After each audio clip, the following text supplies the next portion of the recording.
নমস্কার, কেমন আছেন আপনারা সবাই? আশা করি প্রত্যেকেই খুবই ভালো আছেন। আপনাদের ভালোবাসা এবং আশীর্বাদে আমিও খুব ভালো আছি। তো আজকে মেয়েকে খাইয়ে দাইয়ে রান্নাবান্না করে স্কুলের বাসে তুলে দিয়ে চলে এসেছি।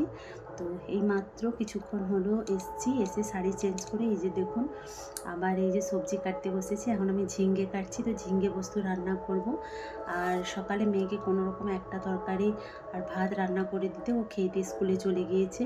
আসলে সকালবেলা তাড়াহুড়োর মধ্যে না কখনো কখনো রান্না সম্পূর্ণ কমপ্লিট হয়ে যায়, আবার কখনো কখনো হয় না, কিছুটা বাকি থেকে যায়, তো ওকে ছেড়ে দিয়ে এসে আমি কমপ্লিট করি।